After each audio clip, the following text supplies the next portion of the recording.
أعوذ بالله من الشيطان الرجيم.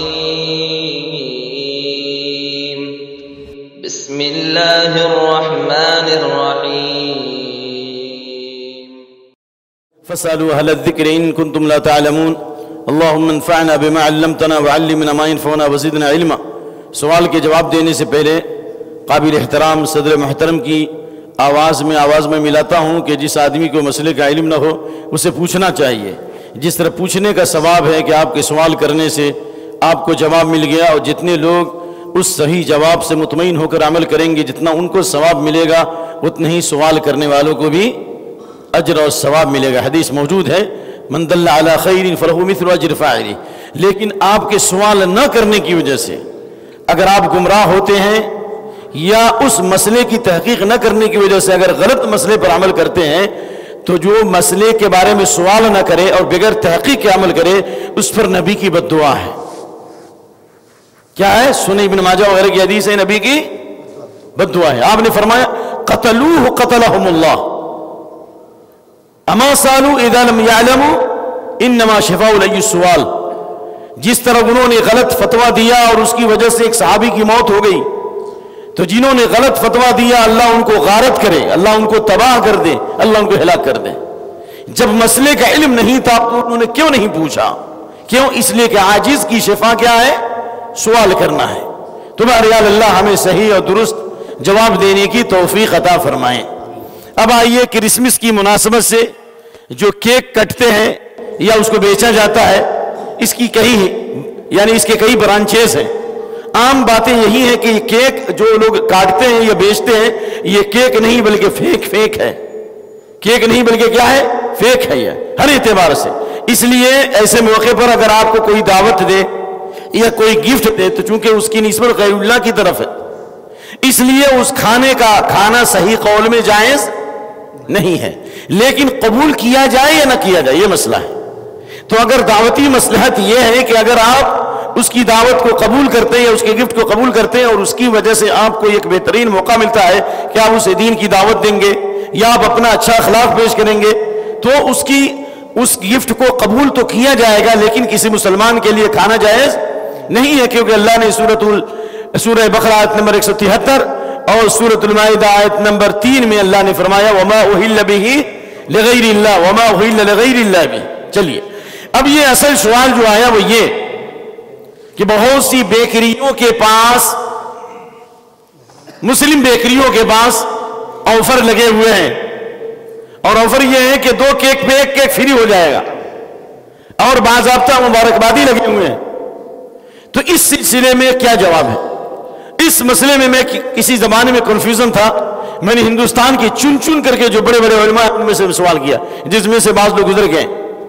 شیخ فضل الرحمان مدنی سے سوال کیا جو گزر گئے، شیخ آر کے نور سے سوال کیا رحمہ اللہ جو گزر گئے، اور استاد محترم علامہ شیخ محمد اشفاق سلفی سے سوال کیا. تمام باتوں کا خلاصہ یہ ہے جواب کی روشنی میں، جواب قرآن کی اس آیت کی روشنی میں کہ اللہ فرماتا تعاونوا وتعاونوا علی البر والتقوی ولا تعاونوا علی الاثم والعدوان. نیکی اور بھلائی کے کاموں میں تعاون کرو، گناہ اور زیادتی کے کام میں تعاون نہ کرو. سب سے بڑا گناہ کفر اور شرک ہے.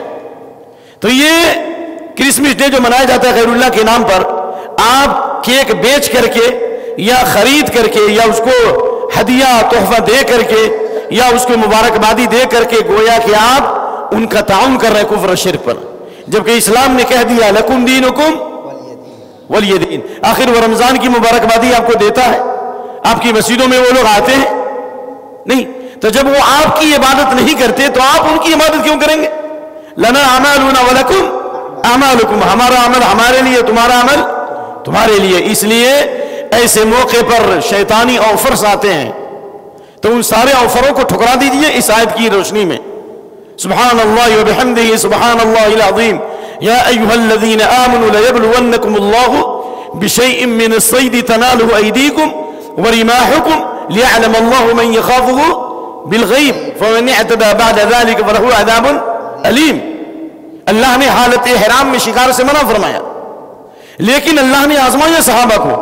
شکار ان کے جسم سے ٹکراتا تھا، بڑی بڑی ہرنیں ان کے پاؤں سے ٹکراتی تھی، ان کے نیزوں کے پاس آ جاتی تھی، اگر چاہتے تو ہاتھ سے پکڑ لیتے. اللہ نے اس طرح ان کے لیے آسان کر دیا، لیکن کسی صحابی نے نگاہ تک نہیں اٹھایا. تو یہ فتنی اور بلاؤں کے دور میں اللہ ایسے آزما رہا ہے ہمیں. یہ سارے شیطانی آفرز مل رہے ہیں، لیکن یہ آفر جہنم کی طرف لے جانے والے ہیں، شیطانوں کے راستے کی طرف لے جانے والے ہیں. اور اس حدیث کو یاد کیجیے، اے آفر کو یاد کرنے والوں، دعاتون علی ابواب جہنم، آخری زمانے میں جہنم کے دروازے پر کھڑے ہو کر بلانے والے بلا رہے ہوں گے. اس میں کہیں حدیث نہیں کہ جنت کے دروازے پر بلانے والے بلا رہے ہوں گے، یعنی جنت کے بلانے والے تھوڑے ہوں گے، لیکن جہنم کے دروازے پر بلانے والے بلا رہے ہوں گے، مختلف شکلوں میں، مختلف آفرز میں. اس لیے نہ جا ظاہر پرستی پر اگر کچھ عقل و دانش ہے، نہ جا ظاہر پرستی پر اگر کچھ عقل و دانش ہے، چمکتا جو نظر آتا ہے سب سونا نہیں ہوتا. یہ ساری چیزوں کو بھول جائیے، اللہ کی رضا حاصل کیجیے. من التمس رضا اللہ بسخط الناس رضی اللہ عنہ ورضا عنہ الناس. جو تمام لوگوں کو ناراض کر کے اللہ کو راضی کرے گا، اللہ بھی اس سے راضی ہو جائے گا اور لوگوں کو بھی راضی کر دے گا. اور فی روایت اللہ کے نبی من التمس رضا اللہ بسخط الناس، من التمس رضا اللہ بسخط الناس کفاہ اللہ مؤونۃ الناس. اگر لوگ ناراض ہو جائیں لیکن اللہ کی رضا حاصل کرے، اللہ کی عظمت میں کمی نہ آئے، اللہ کی توحید میں خلل نہ آئے، اللہ کی ذات میں اس کے صفات میں شرک نہ آئے. اگر اللہ کو اگر آپ نے راضی کیا تو اللہ تعالیٰ آپ کو لوگوں کے شر سے بچائے گا. کیوں؟ اس لیے کہ اللہ اگر آپ شریعت پہ چلیں گے، یا ایھا النبی حسبک اللہ ومن اتبعک من المؤمنین، اے نبی کہہ دیجئے کہ اللہ آپ کے لیے بھی کافی ہے اور جو ایمان والے آپ کی پیروی کریں گے اس کے لیے بھی کافی ہے. تو یہ سارے آفر کو چھوڑ کر اللہ کی رضا والا آفر، جنت والا آفر، اللہ کی خوشنودی والا آفر، اس آفر کو اگر پکڑ لیں گے تو اللہ تعالیٰ آپ کے لیے ہر خیر کا راستہ آسان کر دے گا اور شر کے راستے سے نجات دے گا. لیکن اس کے لیے تھوڑی محنت کرنی پڑے گی اور آپ کو ایمان میں استقامت کا ثبوت دینا ہوگا. اللہ ہم سب کو توفیق عطا فرمائے. نیو سال کے مبارکبادی دینا کیسا ہے؟ اس کا جواب اسی میں ہے کہ مبارکبادی دینا یہ نیو سال ہے کیا. سب سے پہلی بات تو یہ ہے کہ حضرت عیسیٰ علیہ السلام کی پیدائش سے اس کا کوئی تعلق ہی نہیں ہے. اس بارے میں یہ جو تاریخ مرتب کی گئی ہے عیسیٰ علیہ السلام کی پیدائش کے کئی سو سال کے بعد، اور وہ بھی عیسیٰ علیہ السلام کی پیدائش کے دن نہیں ہے، بلکہ اصل تاریخ ہے اس کے کئی مہینوں کے بعد کی یا کئی سالوں کے بعد کی یہ تاریخ شروع ہے. نمبر ایک. نمبر دو، اگر عیسیٰ علیہ السلام کی پیدائش کی تاریخ بھی ثابت ہو جائے تو عیسیٰ علیہ السلام افضل یا رسول اللہ صلی اللہ علیہ وسلم افضل؟ تو نبی صلی اللہ علیہ وسلم کی تاریخ پیدائش مکے میں 13 سال نہ منائی گئی، مدینے میں آپ نے 10 سالہ زندگی گزاری نہیں منائی گئی، خلفائے راشدین کا زمانہ 30 سال تک نہیں منایا گیا، اس کے بعد بھی نہیں، ائمہ کرام محدثین نے نہیں منایا. تو آپ یہ برتھ ڈے منا کر یا تاریخ پیدائش منا کر یا یہ کیا کہتے ہیں یہ جنوری کو منا کر کے آپ ایک عیسائی دنیا کی تبلیغ کر رہے ہیں، غیر محسوس انداز میں مشرکین اور کفار کی تقلید کر رہے ہیں. اس لیے جتنے لوگ ہیپی نیو ایئر بتا رہے ہیں وہ ان کے لیے سمجھیے کہ ویلکم ٹو جہنم، ویلکم ٹو جہنم. دلیل وَلَا تَرْكَنُوا إِلَى الَّذِينَ ظَلَمُوا فَتَمَسَّكُمُ النَّارُ. ان ظالموں کی طرف، ظالموں اور مشرکوں کی طرف مت جھکو، نہیں تو جہنم کی آگ چھو لے گی. تو جہنم کی آگ کو چھو لے گی جب دلی رجحان ہوگا. آپ منا رہے ہیں تو گویا کہ آپ ان کافروں اور مشرکوں کے ساتھ شامل ہونا چاہتے ہیں. کہ عبداللہ بن عمر بڑے عالم ہیں یا ہیپی نیو ایئر کرنے والے بڑے عالم ہیں؟ عبداللہ بن عمر کا فتویٰ ہے من بنا فی بلاد العاجم وصنع نیروزهم ومہرجانهم حشر معهم یوم القیامہ.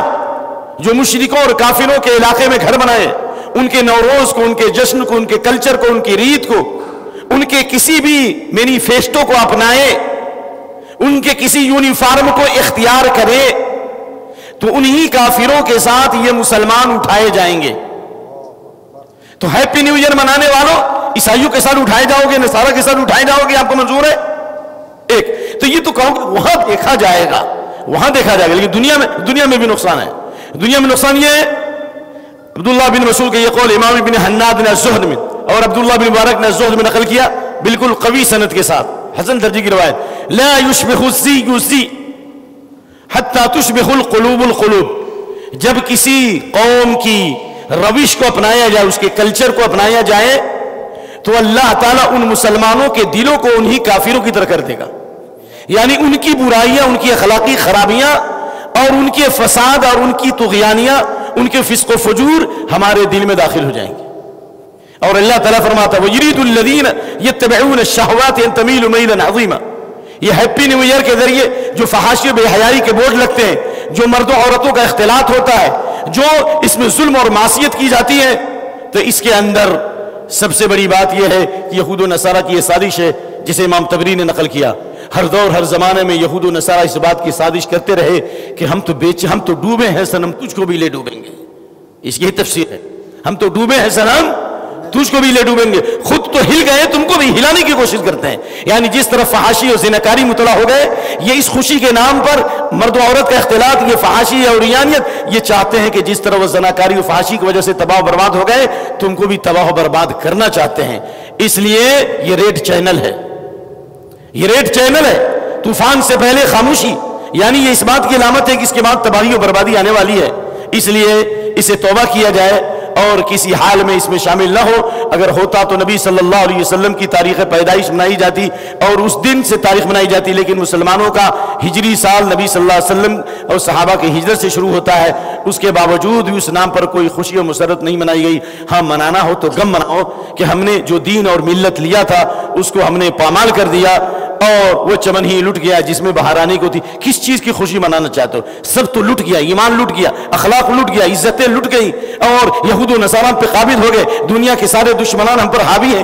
کون سی چیز باقی ہے؟ کس پر خوشی منانا چاہتے ہو؟ غم مناؤ کہ جو کچھ ہم نے لیا تھا وہ سب تباہ و برباد ہو رہا ہے. یہ کس چیز کی خوشی منا رہے ہو؟ سامنے جہنم کی آگ بھاگ رہی ہے اور پھر پیچھے آگے کنواں اور پیچھے سمندر. کدھر جانا چاہتے ہو؟ اس لیے ایسی چیزوں سے توبہ کیجئے. صبح کا بھولا شام کو آ جائے تو بھولا ہوا نہیں کہتے. اور اللہ تعالیٰ ایسے لوگوں کی مجلس سے ہمیں دور رکھے اور ہمیں سچی توبہ کی توفیق نصیب فرمائے. السلام علیکم جی. نیو ایئر کے موقع پہ، یا مطلب کہ نیو ایئر کو نہ سامنے رکھتے ہوئے ایسے لوگ ٹھنڈے کے موسم میں پکنک منانے کے لیے جو اس دوران جاتے ہیں تو پکنک نہیں سمجھا آپ کے سوال، آپ ان کو بتائیے. ہیپی نیو ایئر کی مناسبت سے کوئی سیر و تفریح کو جاتے ہیں، سیر و تفریح کرنا، گاؤں ایک دوسرے شہر کو جانا گھومنے کرنے کے لیے، سیر و تفریح کے لیے کہاں تک درست ہے؟ سب سے پہلی بات یہ ہے کہ آپ زہر نہیں کھاتے ہیں، لیکن آپ چائے میں اگر جو زہر ڈال دیں تو پینے میں تو زہر لگے گا، تو اس چائے کو پی لیجئے گا. بات کیا ہے؟ نسبت کدھر ہو رہی ہے؟ آپ کو ٹہلنا صرف پہلی جنوری کو ہی یاد ہے؟ اللہ کے نبی صلی اللہ علیہ وسلم تو اس تیزی میں چلتے تھے. حضرت ابو ہریرہ کہتے ہیں کہ آپ صلی اللہ علیہ وسلم چلتے تھے، میں دوڑتا تھا، میں ہانپتا تھا. ما رأيت احدا اسرع من مشية رسول اللہ صلی اللہ علیہ وسلم. آپ سے زیادہ تیز رفتار میں نے چلتے ہوئے نہیں دیکھا. سلمہ بن اکوع کی بہادری یہ تھی کہ گھوڑے کو روک لیتے تھے، گھوڑے کے برابر چلتے تھے، چلتے ہوئے گھوڑے کو روک لیتے تھے، وہ بہادری تھی. تو یہ آپ کو صرف گھومنے کا شوق صرف پہلی جنوری کو ہی ہے. کیوں؟ اس لیے کہ وہ آپ کے کافر بھائی، آپ بھی ان کی دوستی کرنا چاہتے ہیں. اللہ تعالیٰ فرماتا ہے لا تتخذوا اليهود والنصارى اولیاء بعضهم اولیاء بعض. یہود و نصارہ کو دوست مت بناؤ. کیوں؟ اس لیے کہ ان میں سے بعض کے دوست ہیں. وَإِنَّ الظَّالِمِينَ بَعْضُهُمْ أَوْلِيَاءُ بَعْضٍ وَاللَّهُ وَلِيُّ الْمُتَّقِينَ. ظالم لوگ آپس میں ایک دوسرے کے دوست ہیں، اللہ متقیوں کا ولی ہے. لہذا کسی بھی اعتبار سے من تشبہ بقوم فمنہم، جو کسی قوم کی روش کو اپنائے وہ اس میں شامل نہیں ہے. میں ایک مثال دیتا ہوں. جب جمعہ کا دن سب سے افضل ہے ہفتے کے اعتبار سے، تو اللہ کے نبی نے جمعہ کی رات میں تہجد پڑھنے سے کیوں منع کیا؟ حدیث موجود ہے. جو ہفتے بھر تہجد نہیں پڑھتا، صرف جمعہ کی رات میں تہجد پڑھتا ہے، جمعہ کی فضیلت کے نام پر کیوں منع کیا؟ بھائی حدیث بخاری کی ہے، مسلم کی. جو ہفتے بھر نفلی روزہ نہیں رکھتا ہے، صرف جمعہ کے دن نفلی روزہ رکھتا ہے، تو اللہ کے نبی کی حدیث ہے لا تخصوا لیلۃ الجمعۃ بالقیام من بین اللیالی ولا تخصوا یومها بالصیام من بین الایام الا ان یکون فی یوم یصوم احدکم. تو جب افضل ترین ایام میں آپ اپنے اختیار سے رات میں عبادت نہیں کر سکتے، جمعہ کا دن افضل ہے، اس میں آپ اپنے اختیار سے نفلی روزے نہیں رکھ سکتے، تو پہلی جنوری کے نام پر یہ گھومنے اور پھرنے کا شوق کہاں سے آ گیا ہے؟ کدھر گھومنا چاہتے ہیں؟ جہنم کی سیر کریں گے؟ یہود و نصارہ کی اس تباہی کی سیر کریں گے؟ بربادی کی سیر کریں گے؟ مکھی والی حدیث نہیں معلوم ہے؟ کم سے کم یہ ٹہلنے میں وہ جس نے مکھی چڑھائی تھی وہ زیادہ مشقت والا کام ہے، یا پہلی جنوری کو جو آپ وزٹ کے لیے نکلتے ہیں وہ مشقت والا کام ہے؟ جب ایک آدمی نے صرف غیر اللہ کے نام پر مکھی چڑھا دی، طارق بن شہاب والی روایت، تو جہنم میں چلا گیا. اور دوسرے نے نہیں چڑھایا اور ظالموں نے اسے مار دیا تو جنت میں چلا گیا. تو مکھی چڑھا کے جب جہنم میں جا سکتا ہے تو کرسمس کے نام پر سیر و تفریح کر کے آپ جہنم کی سیر نہیں کریں گے؟ یہ جہنم کا ٹکٹ ہے، یہ جہنم کی سیر ہے. توبہ کیجئے، اس سے استغفار کیجئے. آپ کے دل میں کہیں نہ کہیں کوئی بیماری لگی ہوئی ہے، اس لیے آپ یہ سوال کر رہے ہیں. جس کا دل صاف ستھرا ہے وہ ان چیزوں سے نفرت کرے گا، اور جس کے دل بیمار ہے وہ ان کے پیچھے دوڑیں گے. ایسے لوگوں سے برات کا اعلان کیجئے. سائل کا ماشاءاللہ سے اس کے پر موقف نہیں ہے، لیکن ایک سوال ہے. جیسے گوا ہے، بڑے بڑے ہندوستان کی جو سٹیز ہے وہ فل ہو جاتے ہیں، یہاں تک کہ ٹرینوں میں ٹکٹ ملنا بھی مشکل ہو جاتا ہے. تو اس دوران عموم تھا یہ سوال، کوئی خاص نہیں تھا.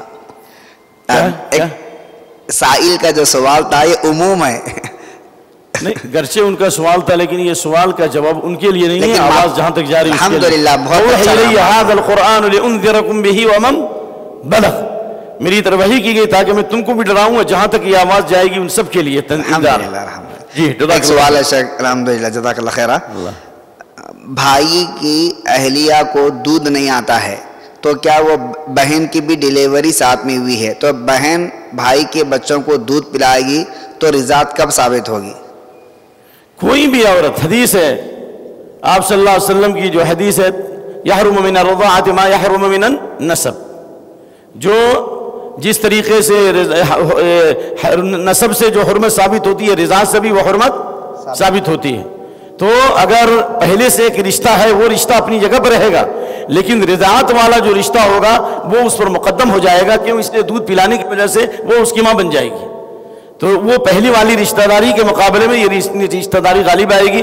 کیوں؟ اس لیے کہ اللہ کے نبی صلی اللہ علیہ وسلم کی حدیث ہے یحرم من الرضاعۃ ما یحرم من النسب، جس طرح نسب سے جو چیزیں حرام ہوتی ہیں وہ اسی طریقے سے رضاعت سے وہ چیزیں حرام ہوتی ہیں. اور اس سلسلے میں حضرت حمزہ کا اور بعض صحابہ کے واقعات ہیں کہ ایک آدمی کے اندر دو طرح کی رشتہ داری ہے، ایک تو وہ چچا بھی ہے اور ایک آپ کے رضاعی بھائی بھی ہیں.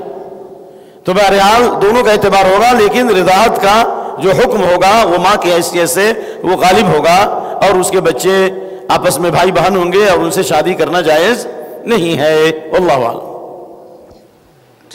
بغیر وضو کے اذکار کر سکتے ہیں، جیسے درود شریف ہے، دوسرے اذکار ہیں، قرآن کی تلاوت ہے، بغیر وضو کے کرنا کیسا ہے؟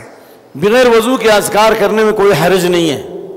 اس کی ایک عام دلیل ہے، کان رسول اللہ صلی اللہ علیہ وسلم یذکر اللہ علی کل احیانہ، ہر وقت آپ صلی اللہ علیہ وسلم اللہ کو یاد کرتے تھے، اور ہر وقت باوضو رہنا ہم پر نہ فرض ہے نہ واجب. لیکن نبی صلی اللہ علیہ وسلم عام حالات میں آپ باوضو رہتے تھے. نمبر ایک. نمبر دو، اللہ نے فرمایا یا ایھا الذین آمنوا اذکروا اللہ کثیرا، یا آمنوا اذکروا اللہ ذکرا کثیرا، اللہ کو کثرت سے یاد کرو. اور اللہ نے کہا والذاکرین اللہ کثیرا والذاکرات، کثرت سے اللہ کو یاد کرنے والے مرد، کثرت سے اللہ کو یاد کرنے والی عورتیں، اللہ نے ان کے لیے مغفرت اور بہت بڑا اجر تیار کیا ہے. عبداللہ بن عباس کہتے ہیں لا یکون احد من الذاکرین اللہ کثیرا والذاکرات حتی یذکر اللہ قاعدا وقائما ومستجعا، کوئی آدمی اس وقت تک اللہ کو زیادہ یاد کرنے والوں میں شمار نہیں ہوگا جب تک کہ کھڑے ہو کر بیٹھ کر پہلو کے بل اللہ کو یاد نہ کرے. اور ہر وقت انسان باوضو نہیں ہوتا، اور اللہ کو یاد کرنے کے لیے اگر وضو ضروری ہوتا تو پھر وہ حدیث یاد کر لیجیے، من تعر من اللیل فقال لا الہ الا اللہ وحدہ لا شریک لہ لہ الملک ولہ الحمد الى قولہ تعالی سبحان اللہ والحمد للہ اللہ اکبر. یہ دعا آپ کو معلوم ہے. جس آدمی کی آنکھ کھلے اور آنکھ کھلنے کے بعد یہ ذکر کرے جو میں نے بتایا، اور اس کے بعد جو دعا کرے گا فَإِن دَعَوْا اسْتُجِيبَ لَهُ، اگر اس کے بعد دعا کرے تو اس کی دعا قبول ہوگی. فَإِن تَوَضَّأَ، اور اگر اس کے بعد وہ وضو کر لے، وَصَلَّى، اور نماز پڑھ لے، قُبِلَ الصَّلَاةُ، تو اس کی نماز قبول ہوگی. ابھی وضو بھی نہیں کیا ہے، صرف آنکھ کھلی ہے، آپ نے الحمدللہ الذی احیانا پڑھا، آپ نے لا الہ الا اللہ وحدہ لا شریک لہ پڑھا، بغیر وضو کیے آپ نے دل کی سچائی سے کلمہ توحید پڑھ کر دعا کیا، آپ کی دعا قبول ہو جائے گی. اور اس کے بعد وضو کیجئے، نماز قبول ہوگی. اس سے معلوم یہ ہوا ذکر کے لیے وضو ضروری نہیں ہے. لیکن قرآن پڑھنے کے لیے بعض امت کے علماء کے قول کی روشنی میں قرآن چھونے کے لیے وضو کرنا واجب ہے، اس لیے کہ اللہ کے نبی صلی اللہ علیہ وسلم نے عمر بن حزم کو خط لکھا، اللہ یمس القرآن الا طاہر، قرآن کو وہی چھوتا ہے یہ چھوئے جو پاک ہوا. طاہر کا لفظ وضو کے لیے بھی ہے اور غسل کے لیے بھی ہے، لہذا جو آدمی قرآن چھو کر پڑھتا ہے اس کو باوضو ہونا بہتر ہے. اور عبداللہ بن عباس کے فتوے کی روشنی میں اگر کوئی بغیر وضو کے بھی قرآن چھو لیا تو کوئی حرج نہیں ہے، لیکن اس وقت کے جمہور علماء کا مسلک یہی ہے قرآن چھونے کے لیے وضو کا اہتمام کرنا چاہیے جہاں تک ممکن ہو، لیکن اللہ کو یاد کرنے کے لیے، ذکر کرنے کے لیے وضو شرط نہیں، یہاں تک کہ آیت السجدہ کے لیے بھی وضو شرط نہیں ہے۔ اب زبانی قرآن پڑھ رہے ہیں، سجدے کی آیت آ گئی تو اس کے لیے نہ قبلہ شرط ہے اور نہ وضو شرط ہے۔ انما امرت الوضوء عند القیام الى الصلاۃ، حدیث ام سلمہ، مجھے وضو کا حکم دیا گیا نماز کے لیے کہ جب کھڑے ہوں تب، اس لیے عام اذکار کے لیے وضو ضروری نہیں ہے، لیکن اگر کوئی باوضو ہوتا ہے تو انشاءاللہ اللہ اس کو اس کا اجر دے گا انشاءاللہ۔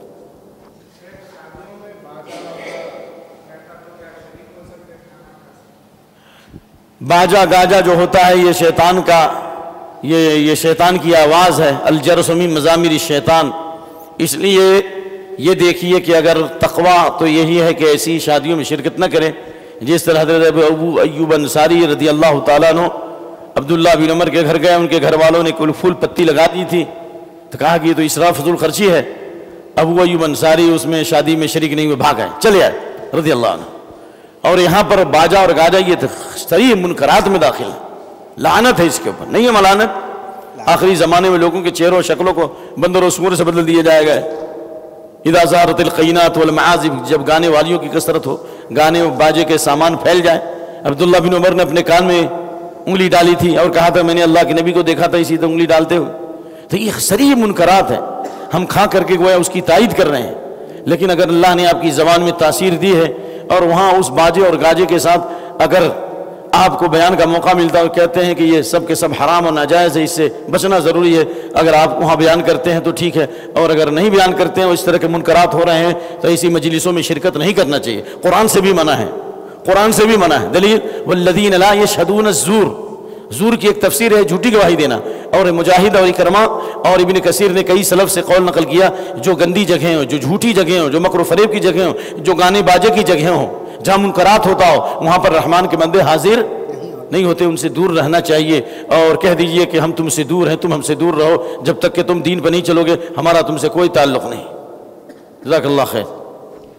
سجدہ تلاوت کے آیات جب پڑھتے ہیں سفر میں، آفس میں، لیکن اس جگہ اس وقت میں سجدہ کرنے کی جگہ نہیں ہوتی ہے یا صفائی وغیرہ نہیں ہوتی، تو اس صورت میں سجدہ آیات تلاوت ہو جائے اور سجدہ کرنا بھول جائے تو کیا اس کے پر کوئی گناہ ہے یا کوئی عتاب ہے؟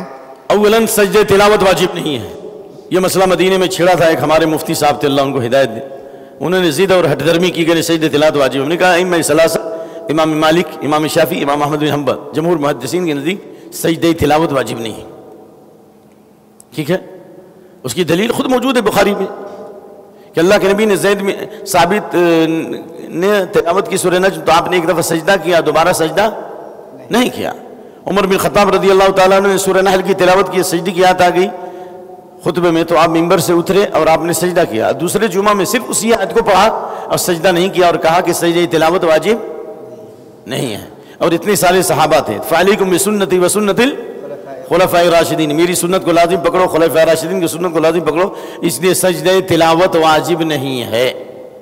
لیکن اگر کوئی قرآن پڑھ رہا ہے تو سید بن جبیر وغیرہ کا قول ہے اگر پورا سجدہ نہیں کر سکتے تو ایسے تھوڑا جھک گئے، جس نفلی نماز اگر سواری پر آپ پڑھ سکتے ہیں نا بھائی، کدھر بھی چہرہ ہو، تو اگر قرآن پڑھ رہے ہیں، سواری پہ سوار ہیں، گاڑی پہ سوار ہیں، تھوڑا ایسے تھوڑا جھک گئے، سجد وجہی للذی خلقہ، پھر اٹھ گئے، اٹھتے وقت اللہ اکبر کہا تو کوئی حرج نہیں کیا تو بھی کوئی حرج نہیں، اور تھوڑا جھک کے سجدہ کر لیا تو انشاءاللہ آپ کا سجدہ ہو جائے گا، نہ قبلہ شرط ہے اور نہ وضو شرط ہے۔ یہ سوال میں نے کیا تھا شیخ عمر فلاح رحمۃ اللہ علیہ، جنہوں نے 52 سال امام مالک کے مسند پر ریاض الجنہ میں درس دیا تھا، انہوں نے بھی کہا دلیل کے ساتھ کہ قبلہ سجدہ تلاوت کے لیے نہ قبلہ شرط ہے اور نہ وضو شرط ہے، لہذا جہاں بھی آ گئی اور تھوڑا آپ جھک کے سجدہ کر لیا، سبحان ربی الاعلیٰ بھی پڑھ لیا تو آپ کا کام چل جائے گا انشاءاللہ، اور نہیں بھی کیا تو کوئی گناہ نہیں ہے۔ اور اگر آپ کہیں گے کہ سجدہ واجب اور فرض ہے تو پھر حضرت عمر کے اوپر آپ کیا فتویٰ دیں گے، اللہ کے نبی پر کیا فتویٰ دیں گے آپ؟ یہ امام حنیفہ رحمۃ اللہ علیہ کے نزدیک واجب ہے کہ کوئی سائے سے دلیل پکڑتے ہیں فسجد وقترب وَإِذَا قُرِئَ عَلَيْهِمُ الْقُرْآنُ لَا يَسْجُدُونَ، لیکن سورہ 7 میں آپ نے سجدہ نہیں کیا، یا آپ نے ایک دفعہ کیا اور کہا کہ یہ تو لیست من عزائم السجود، یہ ان سجدے کے عزائم میں سے نہیں ہے، تو اس لیے صحیح بات یہ ہے کہ سجدہ تلاوت واجب نہیں ہے. یہیں سے مسئلہ ہی کلیئر ہو جاتا ہے.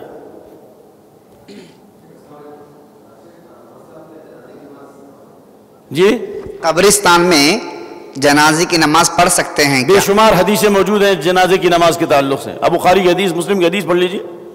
ایسی خبر جس پر نبی صلی اللہ علیہ وسلم کو اس کی بعد میں اطلاع ملی. صحابہ کہتے ہیں فصففنا، آپ کے پیچھے ہم نے صف لگایا، لیکن قبر پر آپ نے نماز جنازہ پڑھی ہے، لیکن اس پہ رکوع سجدہ نہیں ہے.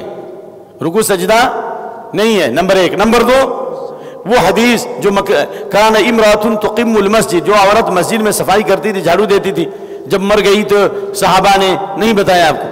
آپ نے فرمایا افلا اذنتمونی بہ، تم نے کیوں نہیں بتایا کہ وہ مر گئی؟ دلونی علی قبر، اس کے قبر کا پتہ بتاؤ. آپ کو قبر کا پتہ لگایا گیا. آپ نے فصلی علیہ، آپ نے آ کر اس کے قبر پر نماز جنازہ پڑھی. کہا ان هذه القبور، آپ نے فرمایا اس کی قبر تاریک تھی. یہ قبر کیا تھی؟ تاریک تھی. وَإِنَّ هَذِهِ قُبُورُ مُظْلِمَةٌ عَلَىٰ أَهْلِهَا فَإِنَّ اللَّهَ يُنَوِّرُهَا بِصَلَاتِي عَلَيْهِمْ. یہ قبریں تاریک ہوتی ہیں، لیکن میری دعاؤں سے، میری نمازوں سے اللہ ان کو روشن کرتا ہے. تو آپ صلی اللہ علیہ وسلم نے اس کے اوپر بھی نماز جنازہ پڑھی. اس کے علاوہ صحابہ کے ساتھ بھی آپ نے نماز جنازہ پڑھی قبر پر. تو جب قبر پر نماز جنازہ ہو سکتی ہے تو قبرستان میں کیوں نہیں ہو سکتی ہے؟ قبرستان میں وہ حصہ جہاں پہ قبر نہیں، وہاں پہ سب لگائی جائے.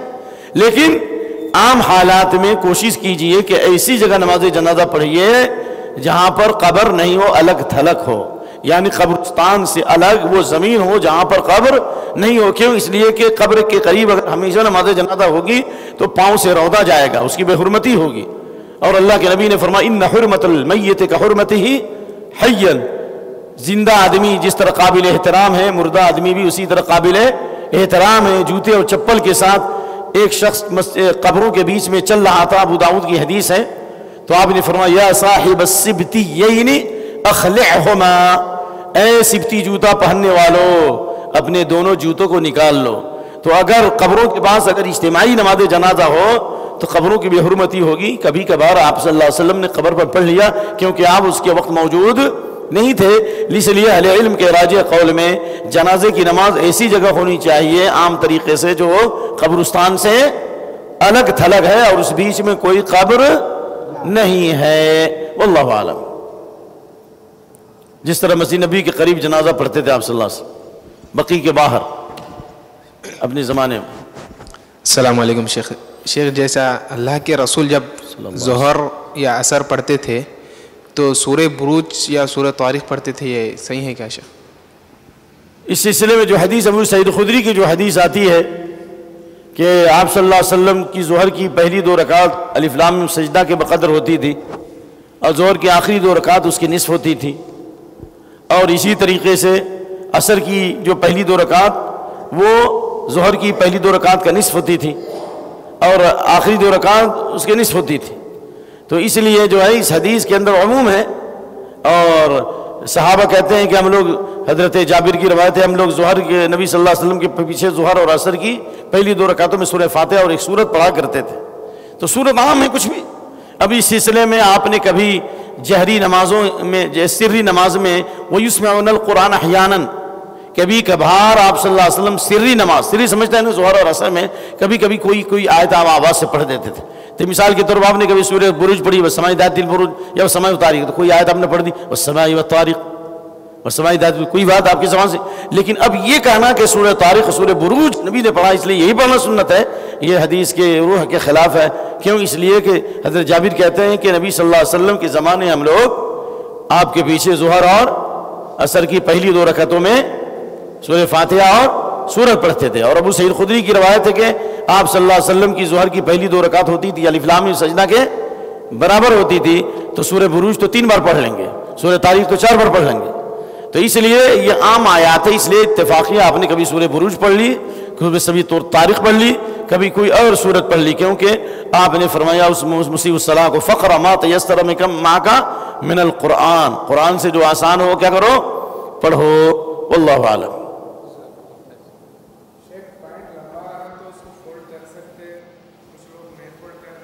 جی ہے وہ حدیث جو آتی ہے ابو داؤد وغیرہ کی حدیث کے اللہ نکف شعرا ولا نکف ثوبا، یعنی ہم کپڑے کو نہ سمیٹیں تو اس کا مطلب لوگ سمجھتے ہیں کہ نیچے سے نہ سمیٹا جائے، حالانکہ اس کا مطلب نہیں ہے۔ سجدے کی حالت میں اللہ کے نبی صلی اللہ علیہ وسلم نے کپڑا سمیٹنے سے یہ آپ نے منع فرمایا ہے، تو اس لیے حدیث کا مصداق یہی ہے۔ لیکن آپ صلی اللہ علیہ وسلم کی جو عام حدیث ہے وہ یہی ہے کہ ما اسفل من الکعبین من الازار فہو فی النار، جو لنگی پاجامہ ٹخنے سے نیچے ہے وہ جہنم میں، چاہے نماز کے اندر ہو یا نماز کے باہر ہو۔ لیکن نماز کے اندر ہو تو اس کا جرم بڑھ جاتا ہے، کیونکہ بعض روایات ہے جس کو بعض علماء نے حسن کا بعض نے ضعیف کہا، اللہ اس بندے کی نماز کو قبول نہیں کرتا یا اس کی طرف متوجہ نہیں ہوتا جو اپنی لنگی پاجامے کو ٹخنے سے نیچے لٹکاتا ہے۔ تو جن علماء نے اس کی توثیق کی ہے اس سے معلوم یہ کہ نماز کی حالت میں اس کا جرم زیادہ بڑھ جاتا ہے۔ لیکن اللہ کے نبی کی حدیث عام ہے، چاہے نماز ہو یا نماز کے باہر لنگی پاجامہ ٹخنے سے نیچے نہیں لٹکانا چاہیے۔ لیکن یہ جو حدیث جو پیش کی جاتی ہے اس بارے میں جو سعودیہ میں علماء سے میں نے سیکھا اور پڑھا ہے کہ یہ اس کا تعلق سجدے کی حالت سے ہے، نہ کہ اس کا تعلق قیام سے ہے، کیونکہ قیام کے بارے میں عام حدیث یہی ہے کہ وہ لنگی پاجامہ ٹخنے سے اوپر ہونا چاہیے، چاہے نماز میں ہو یا نماز کے باہر ہو۔ فولڈ کرنے سے نماز میں اس کا کوئی تعلق نہیں اس حدیث کا۔ آخری سوال یہ ہے شیخ، آپ ذرا بعد میں ملیے، آپ کو حدیث نکلا کے دیتا ہوں۔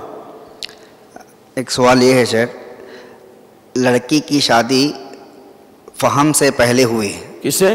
فہم، شود بود بلوغت سے پہلے ہوئی، بدائی تب ہوئی اس کی، تو بدائی کے بعد میں وہ ہوش مند ہو گئی جی، اور اسے احساس بھی ہوا، تب وہ لڑکی اپنے معیار کا، اپنی مناسبت کا لڑکا نہیں دیکھتی ہے، جی، ماں باپ کی مرضی کے مطابق شادی تو کی، لیکن تب اس کو احساس ہوا، تب کیا وہ لڑکی کو اختیار ہے؟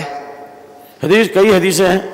خنسہ بنت خضام کے بارے میں ہے کہ ان اباہا زوجہا، نبی حضرت خنسہ بنت خضام نے اللہ کے نبی کے سامنے شکایت کی، ان کے باپ نے شادی کی اور وہ ان کو ناپسند کرتی تھی، تو آپ صلی اللہ علیہ وسلم نے فرد نکاحہا، آپ نے اس کی نکاح کو کیا کر دیا؟ فسخ کر دیا۔ اور ایک دوسری صحابیہ نے شکایت کی کہ باکرہ تھی، کنواری تھی، یعنی کنواری تھی، اس حالت میں ان کی شادی کر دی، تو انہوں نے فخیرہ نبی صلی اللہ علیہ وسلم، نبی صلی اللہ علیہ وسلم نے اس کو کیا کیا؟ اختیار دیا۔ تو اگر کنواری نہیں ہے، اور کنواری نہیں یعنی پہلے سے اس کی شادی ہو چکی تھی، طلاق ہو گئی یا اس کا شوہر مر گیا تھا، پھر اگر اس کی رضامندی کے بغیر شادی اگر ہوئی تو قاضی جو ہوگا اس نکاح کو فسخ کر دے گا، ٹھیک ہے نا؟ اور اگر چھوٹی بچی ہے، باکرہ ہے، کنواری ہے، چھوٹی ہے، اگر اس کی شادی کر دی اور شعور آنے کے بعد اس کے اوپر راضی نہیں ہے تو اس حدیث پر عمل کریں گے۔ فخیرہ النبی صلی اللہ علیہ وسلم، نبی صلی اللہ علیہ وسلم نے کیا دیا؟ اس کو اختیار دیا، چاہے تو اس کے ساتھ رہے، نہیں تو پھر وہ خلا لے لے، خلا کے ذریعے جدائیگی ہو جائے گی، اور راجح قول میں ایک عدت گزارے گی، جس طرح ربیہ بنت معوذ بن عفراء یا دوسری صحابیات کو ثابت بن قیس بن شماس کی بیوی نے خلا لیا، ربیہ بنت معوذ بن عفراء نے خلا لیا، ان تمام کو آپ نے ایک حیض کہا عدت گزارنے کے لیے۔ 3 حیض والی جو عدت جو ہے یہ نبی صلی اللہ علیہ وسلم حدیث سے ثابت نہیں ہے، لیکن بعض صحابہ سعید بن مسیب اور سلف کے اقوال سے ہے، ہم ان اقوال کا احترام کرتے ہیں بے شک، لیکن چونکہ اللہ کے نبی کی حدیث سے متعدد صحابیہ نے خلا لیا، صرف ایک حیض کی عدت گزارنے کے لیے کہا، لہذا ایسی عورت جو اس نکاح پہ ایگری نہیں ہے، راضی نہیں ہے، اس کی نکاح کو فسخ کر دیا جائے گا، اور ایک حیض کی عدت گزارنے کے بعد وہ دوسرے مرد سے شادی کر سکتی ہے، یا اس کے لیے دوسرے مرد کو، دیندار مرد کو تلاشا جائے تاکہ معاشرے کو پاک کیا جائے، برائیوں سے دور رکھا جائے۔ عورتوں کے جذبات کا بھی خیال رکھنا ضروری ہے۔ شیخ ایک سوال ہے شیخ،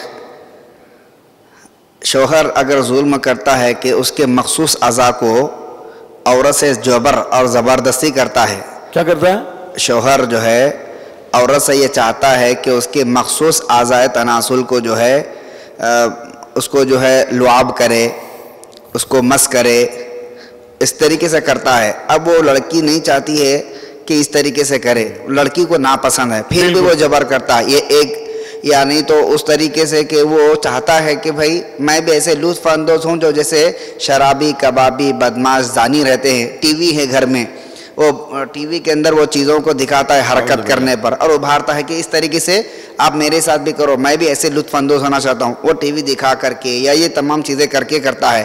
اب لڑکی چاہتی ہے کہ اس کے ساتھ جو ہے نا اپنا رشتہ ختم کر دے، تب اس کو اختیار ہے، جبکہ والدین راضی نہیں ہیں لڑکی کے، نہیں، یہ اس مسئلے میں تھوڑی تفصیل ہے. اس مسئلے میں تفصیل یہ ہے کہ میاں بیوی کے درمیان جو رشتہ ہے بہت ہی نازک اور لطیف ہے. اس لیے اس سلسلے میں اللہ کا یہ فرمان، نساؤکم حرث لکم فاتوا حرثکم، عورتیں تمہاری کھیتی ہیں، تم جیسے چاہو آؤ. لیکن جو ملاقات کی جو جگہ ہے، کھڑے ہو کر ہو، بیٹھ کر ہو، آگے سے یا پیچھے سے، لیکن جو ملاقات کی جگہ ہے بیوی سے وہیں پر آنا ہے.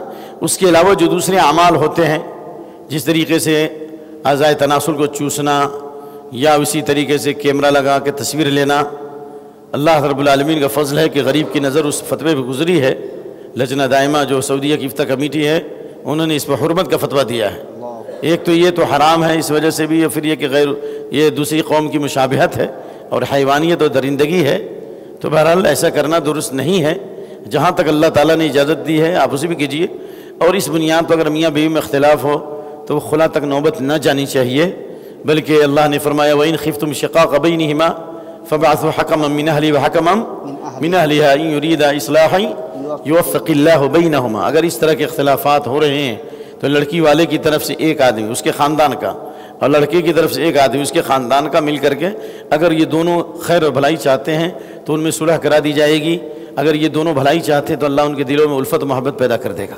یہ اتنا بڑا بلنڈر نہیں ہے کہ اس کی بنیاد پر رشتہ نکاح کو توڑا جائے. ہاں لیکن بعض شیطانی صفت لوگ ہوتے ہیں جو انگلش کی طرف انگلش مین ہیں اور بالکل وہ ساری جو ہے انگریزوں کی تقلید کرنا چاہتے ہیں. بار بار کہنے کے بعد بھی اگر نہیں سدھرتے ہیں تو اس صورت میں کوئی حرج نہیں، عورت خلا لے سکتی ہے. لیکن سعودیہ وغیرہ میں اس طرح کے جو مسائل آتے ہیں، خلا سے پہلے وہ علماء کی ایک ٹیم ہوتی ہے یا قاضی ان دونوں کو بلا کر کے سمجھاتے ہیں یا وہ ٹیم کو بھیج کر کے ان دونوں کے درمیان صلح کراتے ہیں. تو یہ کرایا جائے، کیونکہ طلاق کا مرحلہ یا خلا کا مرحلہ سب سے بعد کا ہے. کیونکہ اللہ کے نبی کی حدیث ہے من ایما امرات سالت طلاقها یا ایما امرات سالت طلاقها من غیر ما باس فحرام علیہ رائحۃ الجنہ، بغیر کسی شرعی عذر کے جو عورت طلاق مانگتی ہے اس پر جنت کی خوشبو کیا ہے، حرام ہے. تو یہ ان مسائل میں سے ہے کہ جس کی اصلاح ہو سکتی ہے، صلح ہو سکتی ہے. وہ جہالت کی وجہ سے اور لا علمی کی وجہ سے، یہ درندگی ہے، یہ حیوانیت ہے یا انگریزی تہذیب و کلچر ہے، اس کی اصلاح کی جائے. ورنہ اگر اس طرح دیکھیں تو تقریباً 90% عورتیں سب کو خلا ہی لینا پڑے گا. یہ حال آ چکا ہے. آپ معلوم کہاں ہیں؟ آپ اس حمام میں بڑے بڑے لوگ ننگے ہیں. ہم پہ ظاہر ہے تمہارا باطن منہ نہ کھلواؤ کہ میں وہابی ہوں. اگر میں پردہ ہٹانا شروع کر دوں تو بڑے بڑے پردہ نشینوں کے نام آ جائیں گے اس میں. تو یہ بہت بڑی مصیبت ہے میرے بھائی. اس لیے اس مسئلے کو صلح صفائی کے ذریعے، مشورے کے ذریعے حل کیا جائے، کیونکہ یہ بیماری عام ہو چکی ہے. اللہ تعالی ہم سب کو ہدایت دے. اور اس پر جو کچھ پروگرام ہونا چاہیے، کچھ کتابیں ہم بتاتے ہیں میاں بیوی کے تعلق سے، جیسے علامہ البانی رحمۃ اللہ علیہ کی کتاب ادب الزفاف ہے، یا اسی طرح استنبولی کی کتاب ہے تحفۃ الزفاف ہے. بہت سی کتابیں ہیں، ان کو پڑھنا چاہیے. اور شریعت نے جہاں تک اجازت دی ہے خوشیاں اور مسرتوں منانے کی، اس پر عمل کیا جائے. اللہ ہم سب کو ہدایت دے. بھائی صاحب، آپ کا جو مسئلہ تو وہ حدیث جو ہے ذرا ہو گیا. وہ حدیث جو ہے کہ اللہ کے نبی صلی اللہ علیہ وسلم نے فرمایا امرت ان اسجد علی سبعۃ اعظم. بخاری شریف حدیث نمبر 818، مسلم شریف 490 نمبر کی حدیث. ابن عباس نے فرمایا کہ نبی صلی اللہ علیہ وسلم نے ہمیں اس بات کی تعلیم دی. یار کون ٹیلی فون کر رہا ہے یار میں ابھی درس میں ہوں، رکو ابھی. کہاں کی امرت ان اسجد علی سبعۃ اعظم، مجھے حکم دیا گیا کہ میں 7 اعضاء پر کیا کروں؟ سجدہ کروں. ولا اکف ثوبا ولا شعرا، اور کپڑے کو اور بال کو نہ سمیٹوں. کپڑے کو اور بال کو نہ سمیٹوں، یعنی سر کے بالوں کو اور کپڑے کو نہ سمیٹا جائے، نہ موڑا جائے. یہ سجدے کے بارے میں. یہ جو کھڑے ہو کر جو کپڑا جو فولڈ کرتے ہیں اس کے اوپر یہ حدیث صادق نہیں آتی. یہ بات ریاض میں یا وہاں پر بڑے مشائخ کے سامنے بات آئی تھی. کہا کہ جو لوگ اس حدیث سے دلیل لیتے ہیں فولڈ کرنے کی، یہ حدیث اس بات کی دلیل نہیں ہے. کہ حدیث میں ہے کہ مجھے حکم دیا گیا کہ میں 7 اعضاء پر سجدہ کروں، اور یعنی سجدے کی حالت میں نہ کپڑے کو موڑوں اور نہ بال کو سمیٹوں. نہ بال کو سمیٹوں نہ کپڑے کو سمیٹوں. لہذا اس حدیث کا کپڑا فولڈ کرنے سے کوئی تعلق نہیں ہے. وہ اسی طرح دور ہے جس طرح بھیڑیا یوسف علیہ السلام سے دور تھا. سمجھ میں نہیں آیا؟ نہیں سمجھے؟ چل جزاک اللہ.